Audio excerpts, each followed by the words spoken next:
वासुदेवाय। ओम नमो भगवते वासुदेवाय। ओम नमो भगवते वासुदेवाय। नारायणं नमस्कृत्यं नरं चैव नरोत्तमं देवीं सरस्वतीं व्यासं ततो जयमुदीरये। नष्टप्रायेषु अभद्रेषु नित्यं भागवत सेवया भगवती उत्तम श्लोके भक्तिर्भवति नैष्टकी।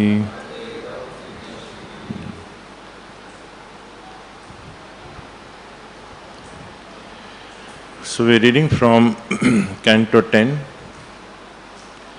Chapter 22, chapter entitled Krishna steals the gopis' garments, text 23.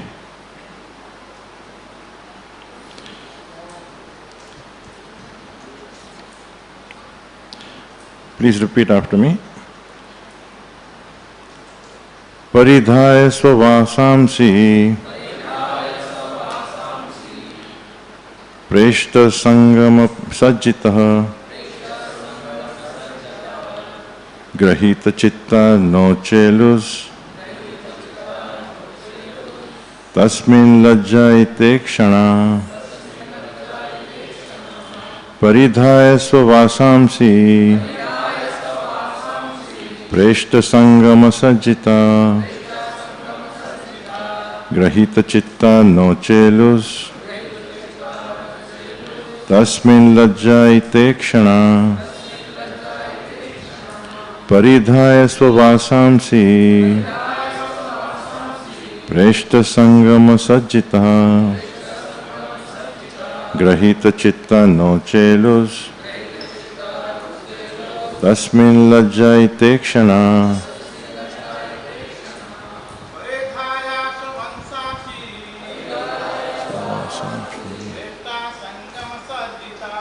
प्रेष्ठ संगम सज्जिता गृहीत चित्ता नोचेलुस् तस्मिन् लज्जायते क्षणा। परिधाय स्ववासांसि प्रेष्ठ संगम सज्जितः गृहीत चित्ता नोचेलुस् तस्मिन् लज्जायते क्षणः। परिधाय स्ववासांसि प्रेष्ठ संगम सज्जितः गृहीत चित्ता नोचेलुस् तस्मिन् लज्जायते क्षणा। माताजी,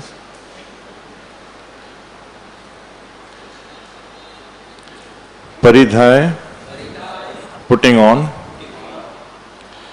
swavasamsi their own garments, preshta of their beloved, sangama by this association, sajjitaha becoming completely attached to him, grahita taken away, chitta whose minds, na could not, who indeed, chelu move, tasmin upon him, lajjayita full of shyness, ikshana whose glances. Translation. The gopis were addicted to associating with their beloved Krishna, and thus they became captivated by him. Thus, even after putting their clothes on, they did not move. They simply remained where they were, shyly glancing at him. Purport by disciples of His Divine Grace, A.C. Bhaktivedanta Swami Srila Prabhupada. By associating with their beloved Krishna, the gopis had become more attached to him than ever. Just as Krishna had stolen their clothes, he had also stolen their minds and their love. The gopis interpreted the whole incident as proof that Krishna was also attached to them.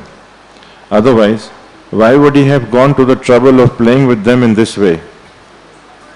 Because they thought that Krishna was now attached to them, they glanced at him with shyness, and being stunned by the rising of their ecstatic love, they could not move from where they stood.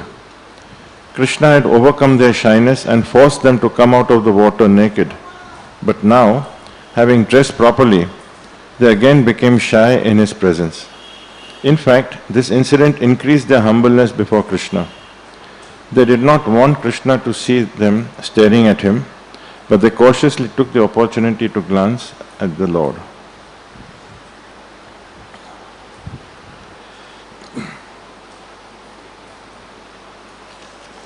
Om Agyantimirandasya Jnananjana Shalakaya Chakshurunmilitam Yena Tasmai Shri Guruve Namaha.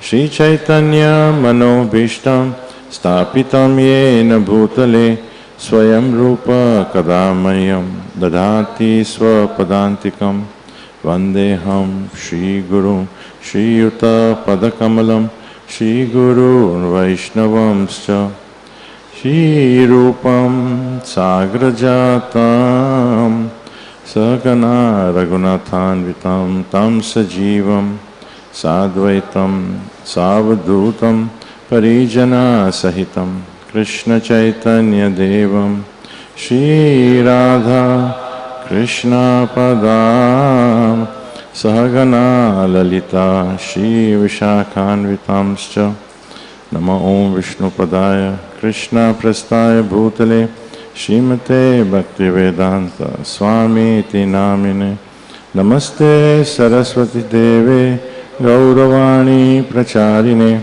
Nirvishesha Shunyavadi Paschatya Deshatarine Vanchakalpa Tarubhyascha Kripa Sindhuva Evacha Patitanam Pavanebhyo Vaishnavebhyo Namo Namaha.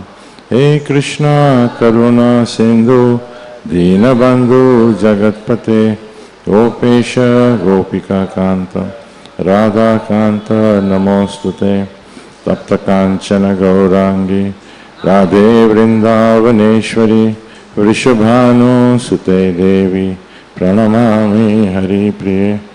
Shri Krishna Chaitanya Prabhu Nityananda Shri Advaita Gadadhar Shivas Adi Gaura Bhakta Vrinda. Hare Krishna Krishna Krishna Hare Hare Hare Rama Rama Rama Hare Hare. Hare Krishna. So today we see the in this translation and purport the glories of the association of devotees, as is mentioned in the verse that the gopis were addicted. The word uses addicted to Krishna, and actually as their attachment grew, they felt themselves rooted in the same spot. They couldn't move. They didn't want to leave even for a second. That is why they took the courage to just shyly glance at Krishna when they thought he was not looking. Actually, it is the law of nature that whoever we associate with, we become like that. This is a fact in every part of our in our life. Prabhupada gives this example many times about the iron rod. He said that if you put the iron rod in fire, now the iron rod is made of iron. The fire is a completely different element. But when you put the iron rod in the fire, somebody will say that when they see the red hot iron, they will see that the fire is fire and the iron is iron. But if you touch the iron rod, you get burnt just exactly the same way as you get burnt when you touch fire. So you have exactly the same quality as like in the case of the iron. And similarly, if you put the iron in a ice pack, same way the iron would be taking on the qualities of the ice, of cold. So you'd get the same experience as you get if you were putting your own hand in ice. So I remember one fascinating incident more than 40 years ago which struck to me in my mind. It was in the 70s, and in the US, in California, there was this very powerful newspaper baron. Perhaps he was the most powerful personality in the country. As newspaper barons go, generally they have as much power, perhaps more than even the presidents in actuality, because they can really, as they say, the pen is mightier than the sword. They can make or break reputations. So he was really a legend. And he owned many newspapers, and so hundreds of millions of people would be reading his newspapers. And one day his daughter was kidnapped, and she was kidnapped, and it took, I don't remember, but it was perhaps a year after she was released. But the interesting point which I'm making is that when she came back, she had complete sympathy, even when she was totally released. There was no pressure, nothing. But she actually completely sympathized and lived the lifestyle of those abductors. And this was what struck me, and it totally bewildered most of the people. And then there were various psychologists and others who gave all kinds of explanations that how this happens. But the sum and substance is that if you have that close association for a long time, you actually start thinking and behaving like that. Of course, in this case, she was not tortured or anything, because there was some, I don't even remember what was the objective. There were some gains that they wanted, but they did not harm her. They must have discussed, their own philosophies and theories, which she totally accepted over the period of that year.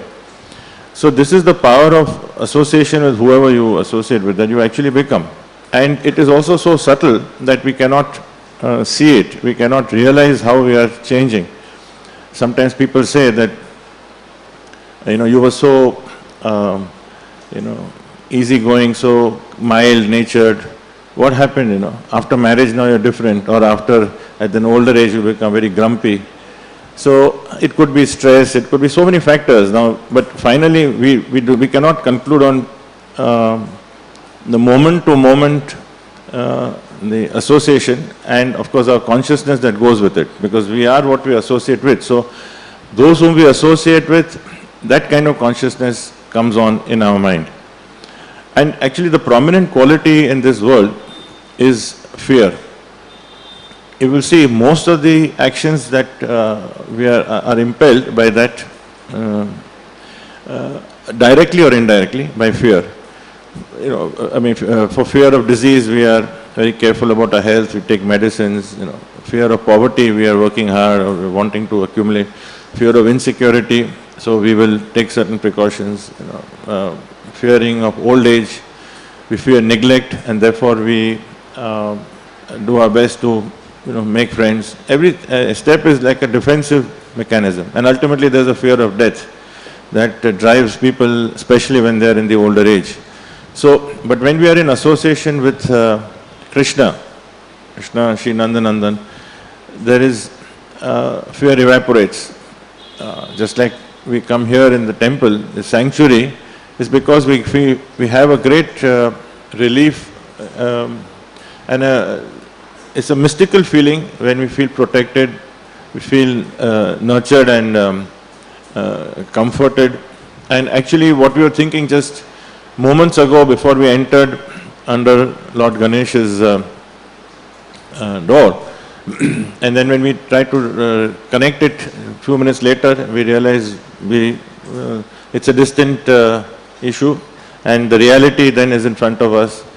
So this is even to a neophyte. I mean, even if you just walk in for the first time or second time, and we see this is one of the most obvious things. We see how thousands of people come to every temple, especially ISKCON temples, because they are so beautiful, and especially in Radha Gopinath we have seen night Shayan Darshan, you have hundreds of people. Most of them are outsiders there. They may not come for the other programs, but they combine it with their morning walks or evening walks, and you'll see so many people in their shorts, or but they'll take out that 10, 15 minutes and they come, and then that 15 minutes has become very, very important for so many people. So we can actually see that even this is just a glimpse, without absorbing the philosophy or the consciousness that would come with constant association. Even if we just get the sanctuary, that is the kind of comforting feeling. So the fearlessness comes when we associate with, or at least we come near to the Lord. And as we know that we evolved through this 8.4 million species of life, and as we go through the 8.4 million, all the other species and the human species, in one sense they are the same because they are all evolving. But the only difference is that in the human being is the only one who can actually stop this repetition of birth and death. You can't do this in any other species. So, how precious is this life, where we have a maximum allowance of maybe 80 years, 90 years, and that's all, considering the millions of lives we go through. And in that, the moment's association, or even more, as whatever we get of a sadhu, sincere devotees, how can we put a value to that? How that can transform us? Because there is nothing remotely equivalent to the impact that can transform us than to have the association of a sadhu, because in that association we can cross the ocean of suffering, where we understand, we can transcend it, we start understanding what the reality is, what is the meaning of life, what is death, and how we look at suffering. Not only that, but also we have role models around us. We have so many devotees who are there, who show us the path in the how to live and also how to die like a Vaishnava. So these are the immediate connections that we get.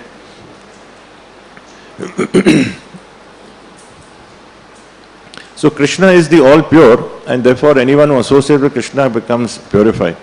And there are many, the scriptures are actually littered through examples of that, how people have been transformed just by connecting to Krishna in some way, even if they are inimical. Saint Lord Chaitanya's compassion covered so many people.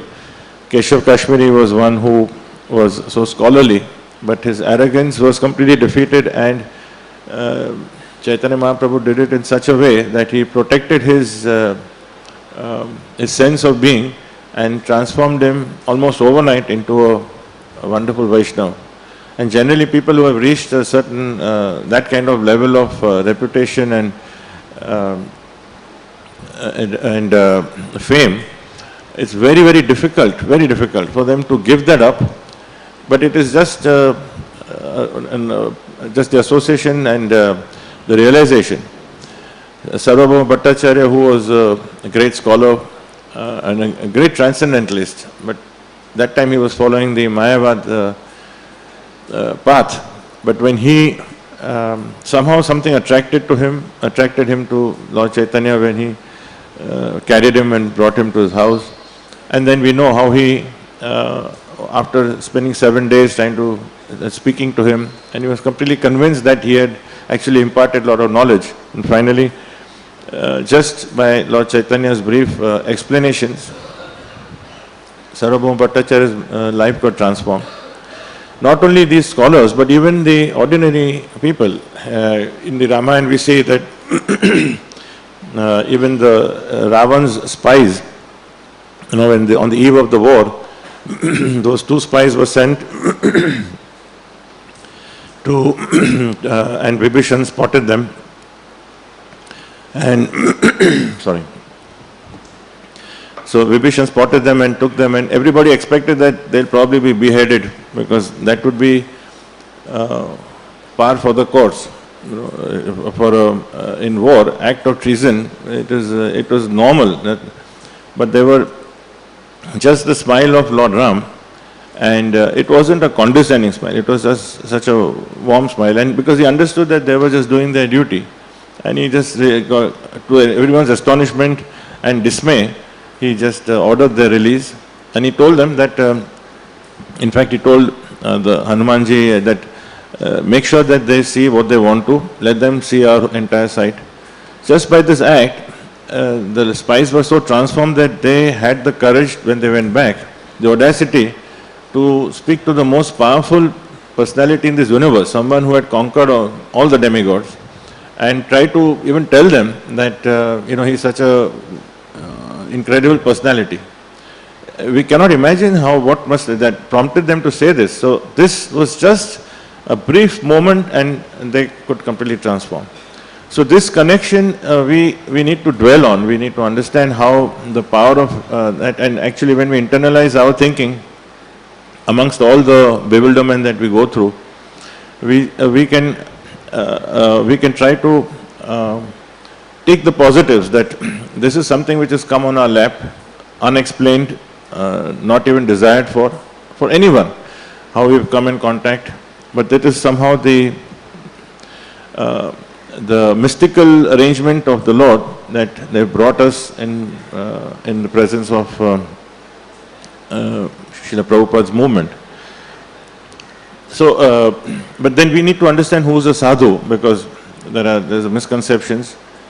So it is broadly defined that sadhu is someone who constantly remembers Krishna and whose only desire is to find service for Krishna, some way or the other, moment to moment.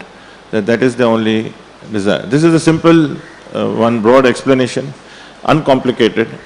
And if we see such a personality, that personality may be a man or a woman, that personality may be brahmachari or grihastha, vanpras, sannyasi, could be, it could be an outcast, could be a kshatriya, shudra, brahmin, it doesn't matter really. Anyone who has that compassion, who sees, who's equal to all, is a sadhu. And Krishna manifests himself through that sadhu. So this is the connection we can see, that when we associate with genuine devotees, why do we feel that transformation, that desire to improve ourselves, that something impels us to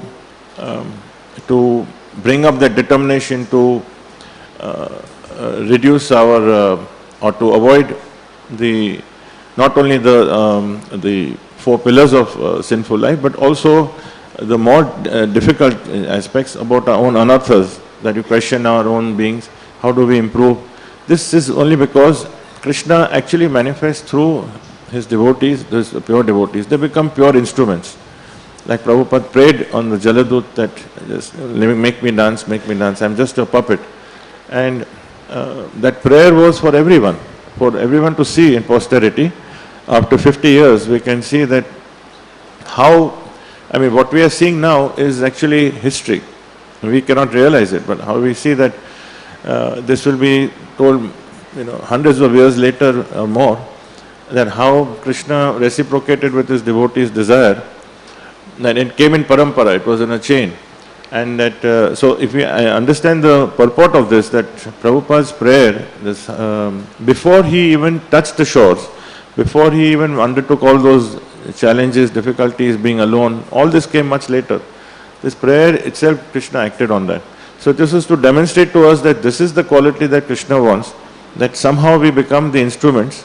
And to be the instrument means we have to let go of all other aspirations, eventually to be focused only on the service. But that kind of faith, that kind of determination can only come when it is tested. So this is where Krishna tests our, and so many tests come in everyone's life, trials and tribulations, mishaps, challenges and problems. And the difference is only in the response. See, it's every person, it is as sure as death, as they say, is that as sure as death is the fact that we will be having our own quotas of upheavals, challenges, problems. But the response is, as a materialistic thinking person, would be going for materialistic solutions, materialistic ways, materialistic people. For instance, we read often about, people have spent 25, 30 years on legal cases on some issue, they make it their mission for overturning something. Or if they've gone through a financial challenge, very difficult times, or they could, either they would do, out of desperation, they would do anything they can to overturn that. So when you take control, we have to act, we have to take the action. But if we do it outside the realm of the consciousness of Krishna, on our own, independent, without any advice, we could perhaps become, we could be further ruined, we could be getting rich quick by legal means, illegal means, we could become criminals. People, when we see people doing criminal activities, there is a reason that if they have developed anger, hatred, whatever, there is something where they have been harmed, but then their response has been devoid of any consciousness of the Lord's presence or His devotee's presence, and has acted entirely on their immediate instinctive feeling, the defense mechanism, the wanting to hurt or wanting to tear apart someone. So when we look at so-called terrorists, there is a reason. I mean, people have been, they may have seen some tremendous acts of violence against their family. So there could be various reasons. But the response is not based on a guided Krishna conscious approach. So, on the other hand, a devotee's response would be to take shelter of the Lord. A non-devotee would take shelter of materialistic people. Devotee would take shelter of the Lord. And that means he would use his discrimination to understand whose advice he takes, how he acts in those situations. And we have many examples, and the most prominent one perhaps is the Pandavas, Queen Kunti. It is well documented what they have gone through. Even a fraction of their challenges would be enough for many lifetimes for all of us. And then they went through that compressed in something like 13 years or little more, started before. But their response is regular, and especially under the leadership of Yudhishthira Maharaj, who was criticized often by his brothers and perhaps by devotees also in certain actions of being so mild. But as things go, he was the milder one. They balanced very well among themselves. They brought the best qualities. But he, because he was known as, that's why he is known as Dharmaraj, that his acts were always based on a dispassionate look at what was expected out of a devotee. And that is why even his response to his bitterest enemies who tried to kill them repeatedly was based on that. So these are examples which we have. And when we see that we are not them, but we at least can follow their path, the common factor is that they always took the guidance of Krishna. And that is borne out that after the war was over also, everything was over, Yudhishthira Maharaj was being coronated as the emperor of the entire planet. At that time when there was only jubilation, no misery, everything was so serene. And at that moment when Queen Kunti's prayers, when she feels the most let down, she feels completely devoid of every emotion practically, only because Krishna is going back. So it clearly showed that all along the highest joy for them was to have Krishna's presence either with them, or at least he was always available for advice. And now that he was going back to Dwarka, for them that was the most important rather than anything else. So this faith will be always tested, and how we respond to that will decide whether we can actually make spiritual progress. And as we continue on the event by event, we can look back and see that what looked yesterday as something which completely broke us, or which we couldn't overcome that obstacle, has now passed. That is over. Now we are looking to something else. And in 5 years' time, when we look back and see that I thought it was the worst thing in my life and I couldn't overcome it, and then, well, I am still alive. This is repeatedly going to happen. So, Krishna will never test us beyond our capacity, and the proof is when we go through it and we say that maybe I overreacted, or maybe I was feeling so much misery. And this happens to all of us, that we are actually overcome by that, because our mind is entirely saturated only by that anxiety. And then we go forward, we go ahead. Anyway, we have to go ahead. But then we look back and say, well, somehow that is now past, or at least is contained, and we go forward. So the most important thing we should see, that this faith which is being tested is the basis for our spiritual strength. So if we are talking of associating, if we are talking of coming to the temple, following regulatory principles, reading, hearing, chanting, serving, taking up services, are we having that faith which is becoming deep-rooted? Faith in the word of the Guru, faith in the actions and instructions of his followers, faith in the scriptures. When we can see this check and balance, when we see that, then we can actually see ourselves knowing that through whatever happens, but and even if we do not see it ourselves, but we should have faith in the word of the Shastra, that that's the only way that our spiritual strength can be regained or can be strengthened, that we constantly continue associating. There is a very nice story about a devotee who was in Jagannath Puri, called Murari. Murari was a really exemplary devotee, very nice service, and constantly every day would go and serve the deities, and all the people in Puri also loved him. And very sincere and completely selfless dedication. So one night when he was sleeping, Lord Jagannath came in his dream and told him that I am hungry and I want jackfruit, and I want the jackfruit from the king's garden. Now, this was the catch, because other parts were fine, and I want it now. So in his dream, Murari replied that, my lord, I can't go, because the king's palace grounds are meant only for the king. Nobody can go there. And the guards are kept only to see that people are kept out. So I will be certainly beaten, I'll be imprisoned, perhaps I'll be killed. So tomorrow I'll go and ask the king, I'll request him. So the Lord said in his dream, no, go now, and I'll protect you, I am with you, so don't worry. And then Murari woke up from his dream and he immediately acted on it. So it was almost midnight. So he went to the garden and he went to the outskirts of the walls.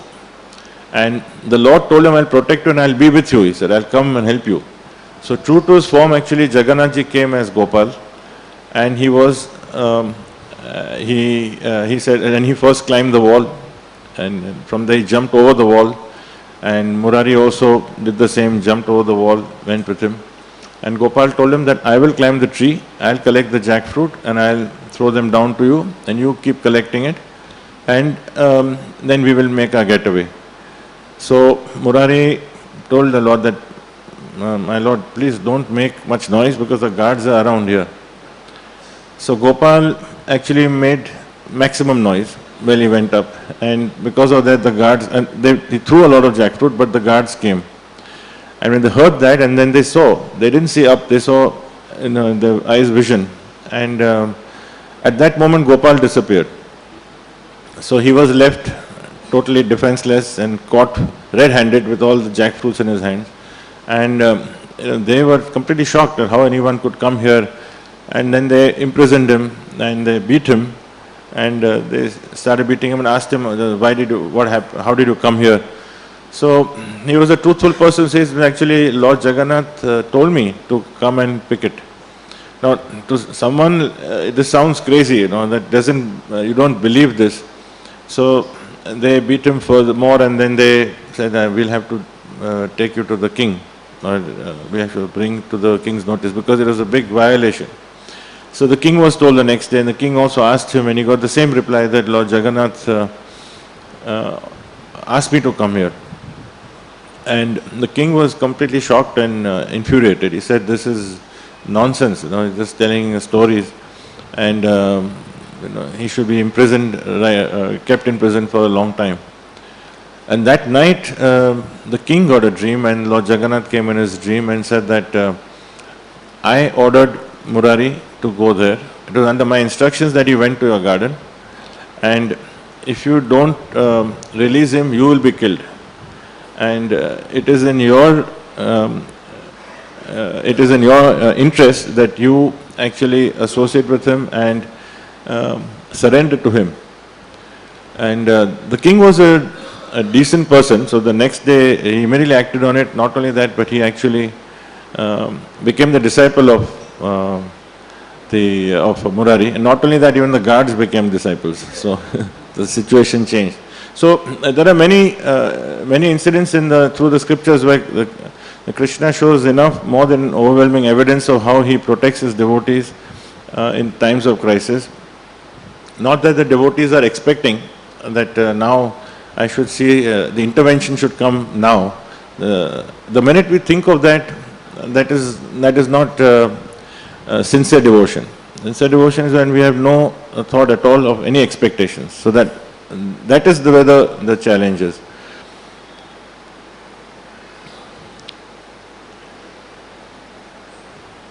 So we said about who sadhu is, like he's not physically, you can't describe him physically. You have to actually check, you have to go by the instructions of the sadhu, by his behavior, by his actions, by his instructions. So it is a process of always weighing the scriptural evidence and what we see and what we hear from a personality, that gives us that confidence that our judgment is right. And Srila Prabhupada says that the nature of a devotee is, a genuine devotee is one that he will get attached to Krishna. He will find only attraction to Krishna and not any other objects. And in take Srila Prabhupada's life, he was so hyperactive, because his life was perhaps unique in terms of the quantum of activities he could manage, and that too at such an age. Even if he was younger, it would have been quite miraculous to know how much he could accomplish, juggling so many things. But all of them revolved around how he could serve the Lord and carry out his spiritual master's instructions. I mean, moment to moment, literally to the last moment till he died. So this is an example right in front of us. And yes, and even Lord Kapil Dev says in the Srimad Bhagavatam that the attachment that we have for the material objects, somehow if we can transform or transfer that attachment to Krishna, and this is a life's process. It's actually transferring our attachment. We actually have attachments for something or the other. If we analyze, we will have something what we hold very, very dear.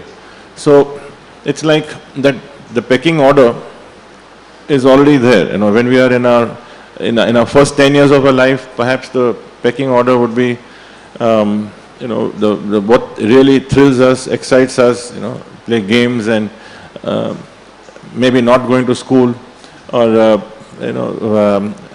generally playing, and of course the parents would play the key role. And we are in the teens, we have the pecking order changes, we become a little more independent, we have our own desires and we act on that, and then grow older and the pecking order keeps changing. When we come in contact with devotees, somehow that order changes. It should change, and then we need to keep analyzing as to that pecking order. Now where does Krishna come? Is he climbing the ladder from number 36 to number 20, now number 10. Is he making in the top 10? How important it is? Is it my family is the most important? My desire to make money is the most important? My fame is most important? My reputation? There's so many aspects which, we may, when we are hearing a class or when we are reading, when we are chanting, when we are seeing devotees, when we hear perfect philosophy, we get transformed into something which we want to be. But we need to analyze what we are. Where do we stand today? What is my desire and where is it that I put my heart for? And does Krishna play any role?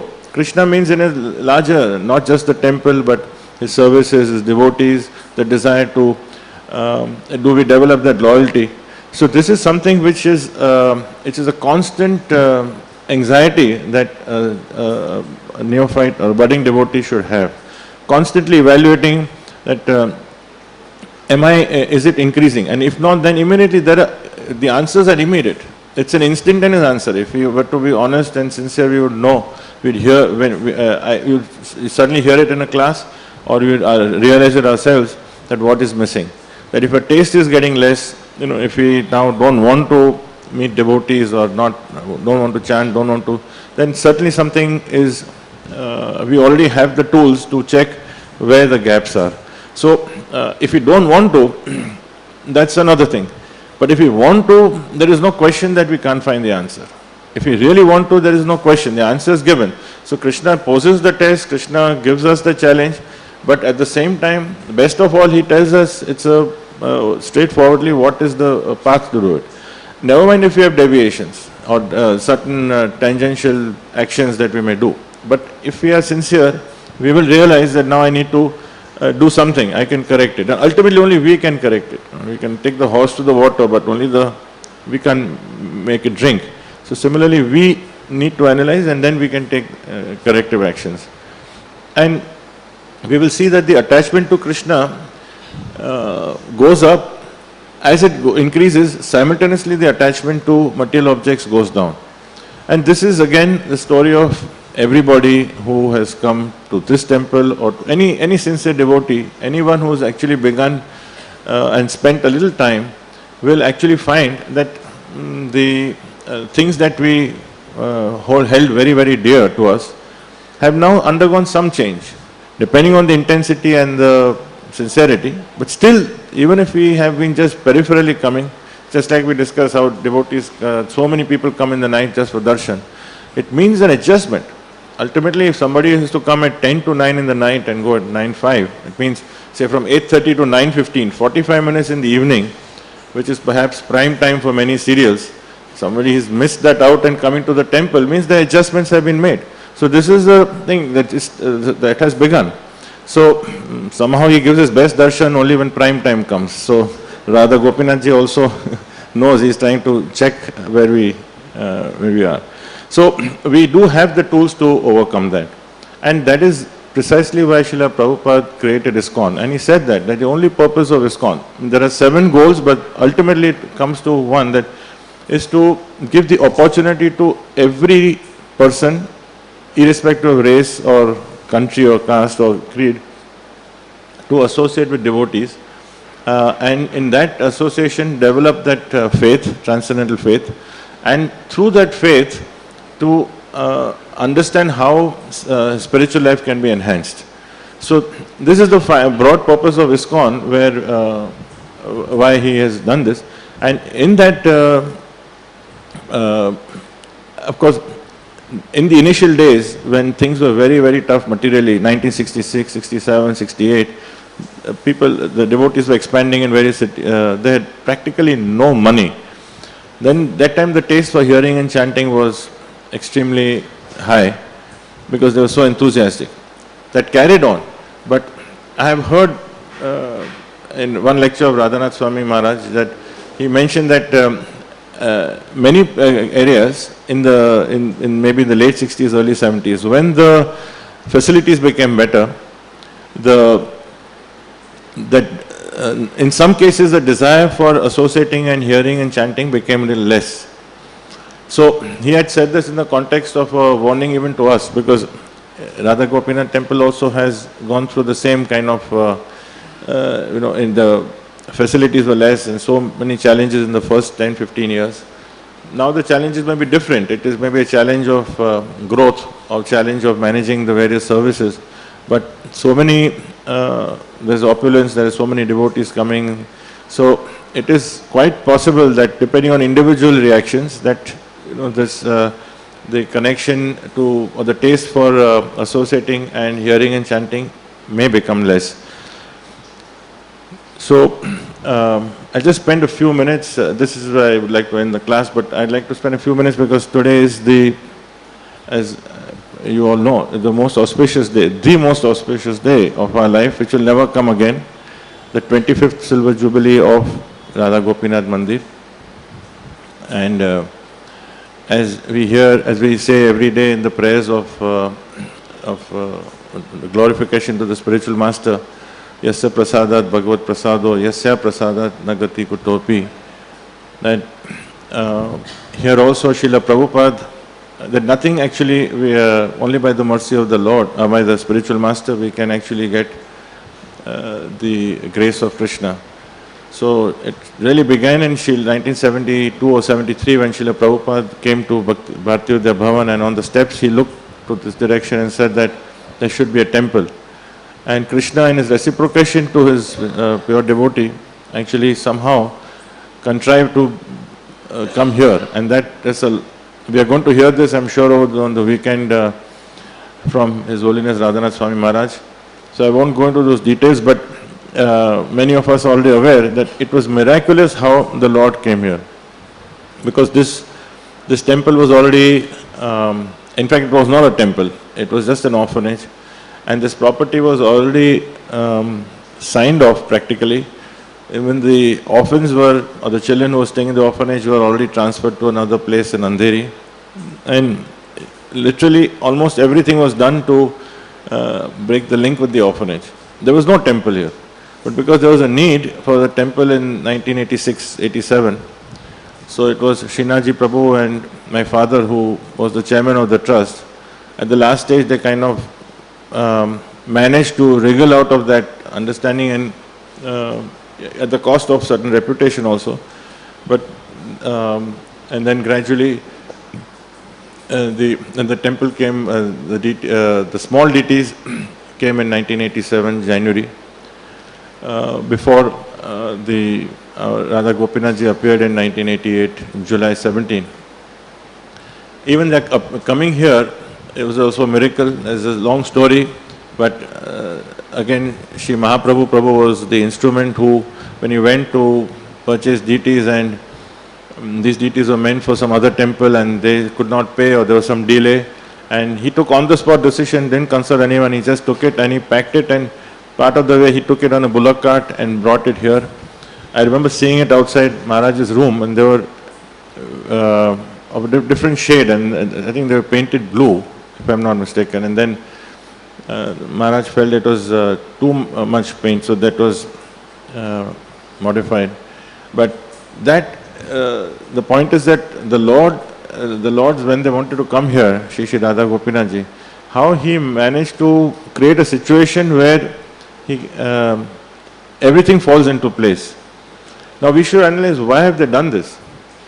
It is simultaneously for the whole world and simultaneously also for each and every one of us. So this, as an individual, we need to see what Radha Gopinathji has meant for us. And as we know that how much they have been, just like the gopis, their hearts and minds were stolen by Lord Krishna. To a smaller extent, of course, but to that extent, many devotees are finding the attraction to come to the Radha Gopinathji only because of somehow there's a lure, it's a mystery. You cannot define it, what brings us to the temple. And through the tentacles, through the very positive tentacles Radha Gopinathji are spreading through the devotees, every suburb, every place, all over the city of Mumbai. So many places going up to Diva, Dombivali, Kalyan, Badlapur, on this side up to Palghar. Many devotees, Dahanu also. People come here regularly to the temple. So this is their the amazing attraction that they're somehow bringing them here. And of course, because of the Srila Prabhupada's desire, the deities came here, and because the deities are here, His Holiness Radhanath Swami Maharaj has been molding the spirit of Radha Gopinath. So, if the question is, with all this attraction that we have for the deities, we have to analyze the meaning and how much grateful we should be for the deities. So, how do we reciprocate then? And the reciprocation has to be, it will be collective as well as individual. So, collective is the easy part because we will be part of everything. But individually, how do we reciprocate with the Lord? And this is where we need to understand the mood and the spirit of Radha Gopinath as defined by His Holiness Radhanath Swami Maharaj under the instructions of Srila Prabhupada. That how we cooperate with devotees, how we work together, how the mission is more important than individual needs. We see here that there are many unusual things that, for instance, we have a president's board, but we don't really see, it's not a one-man authority as such. There are certain policies and guidelines, but the emphasis is more on relationships, to see how the relationships can be further enhanced, and the bonding is such that it helps different individuals to actually improve their lives. So this progress, this mood, we can only contribute to, and that is the best gift we can give to Radha Gopinath. There are so many manifestations of that. There are devotees who have made Radha Gopinath their direct partner in their business, and over the last 15, 17 years have demonstrated that they've been tested because they received incredible success, maybe 10 times, 20 times, 30 times what they could have even dreamt of. And it was very easy because this is not a signed agreement. When you say that, oh, he's my partner, and he's 51% partner, I am 49%. And then when you have to act on it, so devotees have actually acted on it, and that's how the temple has been sustained so much by the great contribution that they have actually supported this. People have been inspired to, dedicate their lives, as we see the Brahmachari ashram here. Many of the Grihasthas also, so many Grihasthas who are coming, not only coming in Delhi, but they live a life which is where Radha Gopinath is absolutely central to their lives. So this is, as I said earlier, that Radha Gopinath have also provided us the role models for how to live and also how to die. I was recently, last November, I went through the Radha Gopinath database, and they don't delete any names, or they can't, I'm not sure. But there are some 16,000 names of Radha Gopinath, and 59 are no more. So there are 59 devotees connected to Radha Gopinath who have left this world. So look at their great fortune, but look at the example also. That they took Radha Gopinath in their heart, but they led a life, whether it was 5 years, whether they were 30 or 50 or 70 or 80, whatever, but they led, and they have given a path for us to follow. So actually, in one sense, it's become easier for us, because if we want to follow, we have all the answers. It's a matter of the desire. So these are this is the mode, this is the real family, which doesn't look at any caste, creed, color, doesn't look at any individual needs. It's to see how we can please others, and how we can derive that great pleasure in pleasing others, pleasing and thereby pleasing Guru and Krishna. In one sentence, His Holiness Radhanath Swami Maharaj summed up the whole mode. It is a memorable statement when he made some years ago during the book marathon. Sadbhuj Prabhu was here, so he probably that was a time when we were constant. The momentum of selling in the marathon, the higher and higher number of books was increasing, and I believe that time we may have reached perhaps 60 or 70,000 books, which was incredible for a temple which was fairly small, maybe 7-8 years ago, I think. And there was a event here in the temple to celebrate it and all, and then everyone took a kind of commitment. The next day we'll do 100,000 books. So Maharaj made the statement that I pray that we cross 100,000 books and we are last. So in that one statement, he completely encapsulated the whole spirit. What he meant is that we should strive our best. So 100,000 or whatever we can do together, we should do it. But instead of thinking that if three other temples are 80,000, somehow we can just cross to 81,000. It's not a numbers game. So he wanted that everyone, that ultimately Krishna consciousness to spread.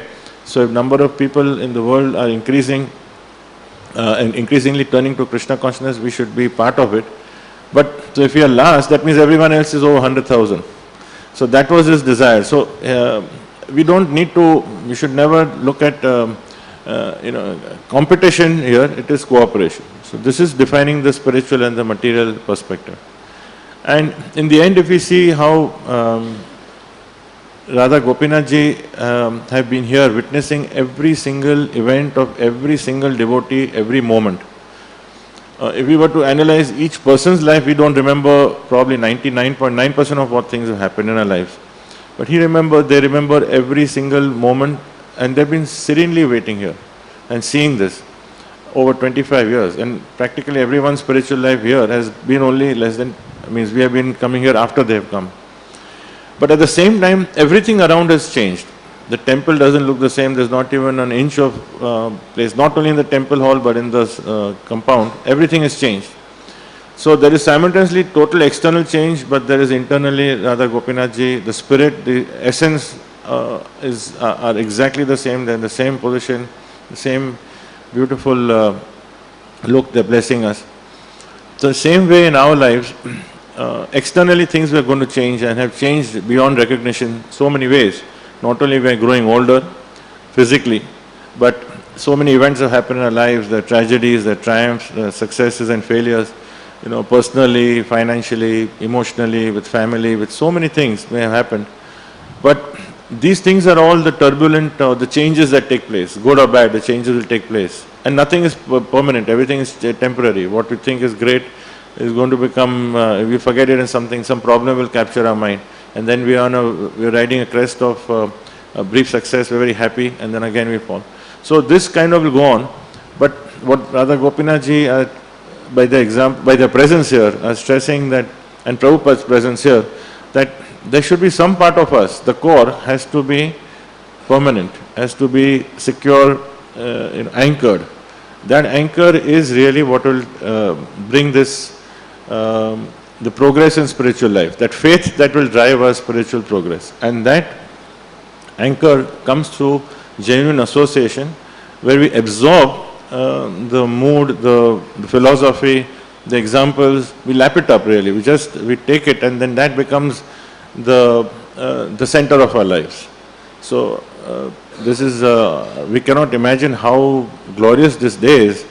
Perhaps there will be some of you who will be there for the 50th anniversary, and then there will be even less number here will be for the 75th anniversary, and I guess nobody for the 100th, but they'll go on.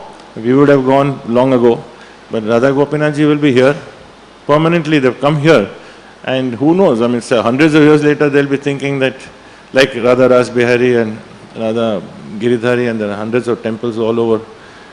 When they've come here, they will not go till the world changes. They will do it in their own way, but things will become worse before they improve. So, in our own very, very momentary, brief sojourn that we have in this world, we should look in the now and the present, that they have come for us on an individual basis. What can I do? And especially today, because on special days, special appeals will definitely have a lasting impact on the Lord, and they will be extra merciful. And Srimati Radharani is just waiting to see how, along with the garland, our prayers also are offered. If they are sincerely offered, pass on to Krishna. So that is, and we look forward to this wonderful weekend. All of you are aware that we have whole day Kirtan on Saturday, and Saturday, Sunday we'll have Bhagavatam classes by His Holiness Radhanath Swami Maharaj, peace class. I think there's a special program in the afternoon, 4 o'clock on Sunday. And also there will be Abhishek and in the mid-morning on Sunday. So we look forward to all that. Thank you very much, and Hare Krishna.